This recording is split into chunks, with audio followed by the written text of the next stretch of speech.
everyone! Again, welcome ulit dito sa aking channel, and today's vlog, isang bagong loan app pa rin itong i-share ko sa inyo.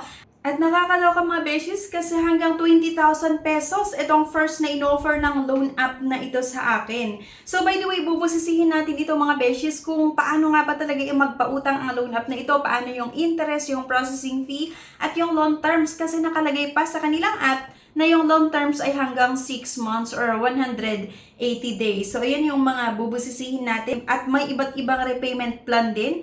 Kaya yun, sana mapanood nyo yung buong video natin. Pero bago ang lahat mga beshies, may good news po ako kasi every Saturday, namimili nga po ako ng tatlo na mabibigyan ng cash. At every 25th of the month, nagpapag-giveaways nga din po ako ng cellphone.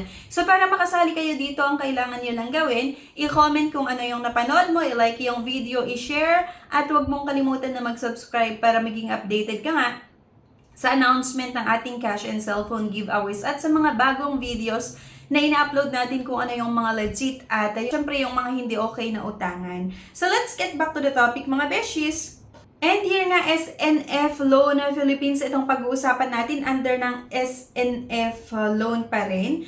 Easy to apply daw ito mga beshies. Pwedeng makautang ng 10,000 to 20,000 pesos. At ayon, iba't iba daw yung repayment plan nga, ayon nga sa nakalagay sa kanilang app, higher and higher amounts. So kapag i-open natin itong app, syempre same with other loan app na naman na maglalagay ulit tayo ng ating valid mobile number at may matatanggap ulit tayo na one-time password na input nga lang natin dito. Kung gusto nyo, pwede nyo basahin yung privacy policy at yung service agreement. Pero yun, hindi ko na binasa kasi sobrang haba. So, ayan, poor, below average, good, and excellent. So, ayan, province. So, sasagutan ulit natin itong mga basic information ha, like yung kung saan nga ba tayo nakatira, yung residential address, yung educational level. And napakabilis lang din naman mag-fill out dito kasi mamimili ka lang ng isasagot mo. So, nandito na lahat yung mga option. So, for example, living condition, rental, or living with parents, or owned house, and professions. Ano nga ba ang trabaho natin? Staff yung nilagay ko at how long have you been working? And then monthly salary or income. Next nga lang natin ito mga beshes at agad-agad ha.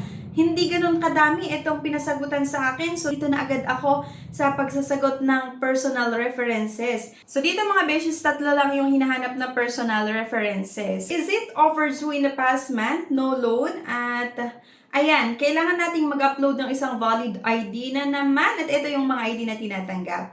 UMID, National SSS, Teen, Passport, Driver's License, Postal, Voters, at PhilHealth. Mag-a-upload lang ulit tayo ng isang valid government ID nga. At sasagutan syempre yung nakalagay dito sa baba na ID number, first name, middle name, at last name. Meron din itong facial verification. Meron din, please put your face in the frame and take a clear selfie. So, magse-selfie nga lang tayo dito mga beshies. So, next na ay yung last part nga na kung saan ilalagay natin kung saan nga natin gustong matanggap yung loan proceeds. So, sa akin, via GCash na naman. And syempre yung GCash account number. So, pagka-next ko nga dito mga beshies, nakakaloka. Medyo nalilito ako dito mga beshies kasi may nakalagay na refer SF peso, 10,000 hanggang 20,000 pesos. At naging 0.08% yung interest. And then, nung in-next ko yung aking loan application, ay, ayan, 20,000 pesos daw or please select loan amount manually. So, dito nga daw mga beshes, pwede akong umutang hanggang 20,000 pesos. At doon sa 20,000 pesos na utangin ko, ang matatanggap ko daw ay 19,996.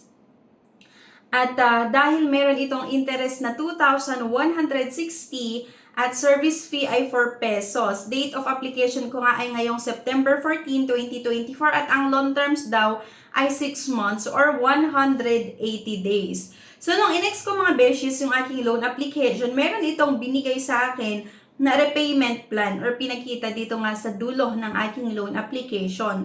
Bali, ang due date ko daw or ang first payment ko sa November 13, 2024 na kung saan magbabayad daw ako ng 7,386.67 at may principal nga ito or principal due 6,666.67 at yung interest due ay 720. And the next payment ko daw dito mga beshes ay sa January 12, 2025. Amount due pa rin ay 7,386.67. Principal due 6,666.67 at interest due ay 720 at ang last payment ko ay sa March 13, 2025. So, ganun pa rin yung amount due, principal due at yung interest due. Di ba so nakakaloka? Kasi parang kung dito ka magbabase mga beshies sa repayment plan and syempre parang isipin mo na wow, ang haba yung loan term. So okay pala utangan. So dito nga mga beshies, habang inaantay ko yung pag-process nga ng loan up nito ng aking loan application, kasi nga 'di ba sabi ay makakautang ako ng 20,000 pesos payable in 6 months. And ayan nga, doon sa 20,000 pesos, makakatanggap daw ako ng 19,996. This fee ay 4 pesos lang.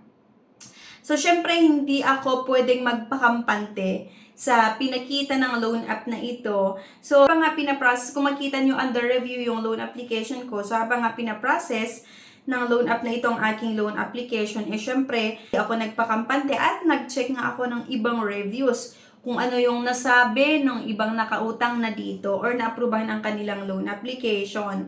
So, sana talaga hindi ma-aprubahan ang aking loan application, mga beshies. Kasi may isang umutang dito na hindi maganda yung kanyang reviews. Nang nakita ko doon sa app nila, doon sa last part nga ng aking loan application ay hindi pala totoo. The change after the review of my loan, though payment terms is super nice. So, sabi niya, they offer 10,000 for 3 months to pay loan. But after my application was approved, the loan amount that they sent was 1,600 lang. And minus the 530 for processing fee. And it's for 7 days term only. So basically, it's baiting you the 10,000 offer to apply for a loan. And then when get approved, there's no turning back method. You can cancel your account because it's under review.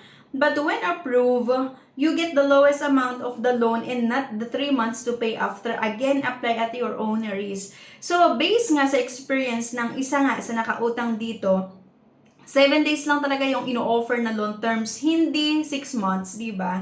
At di ba ang sabi daw ng loan app na ito ay 10,000 yung pwedeng mahiram, kaya lang ang natanggap ni client ay 1,600 lang.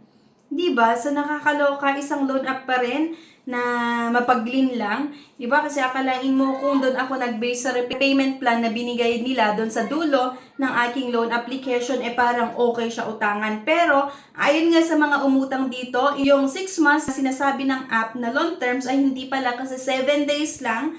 At yung 20,000 or 10,000 na pinapautang ng loan app na ito ay hindi rin totoo. Kasi ang pinadala dito sa isang client ay 1,600. At sana talaga hindi ma-approvehan ng aking loan application, mga beshies, kasi ayaw ko yung mga ganito. Taas na naman ng service fee, ng mga processing fees. At sabi pa nung isa, they let you see a different term, then approve you with a high interest term and deduct the amount first. Scam. The initial amount offered was 10,000 with 3 months installment. I was issued a loan amounting 2,000 with 720 deduction. I never agreed to that. 10,000 na i-offer ng loan up daw na ito, payable in 3 months, ay hindi pala totoo. Kasi 2,000 lang yung in-offer nga dito ulit sa isang client. And doon sa 2,000, hindi pa niya matatanggap ng buo kasi may deduction nga ito na 720 at yung natitira yun lang yung pinadala kay client. Kaya isang loan up na naman ng mga beshies na hindi magandang utangan. Please lang, huwag nyo na namang subukan ito. Kung halimbawa makita nyo or ma-encounter nyo itong loan up nga na ito sa Google Play Store or sa App Store, yung SNF Peso Loan Philippines. So, huwag nyo nang subukan to, ha. So, ayun lang mga beshies. Anyway, thank you for watching. Please don't forget to click the subscribe button. Sana i-like nyo din po yung video at huwag nyo kalimutan na i-share. Thank you guys at see you on my next video. Bye-bye!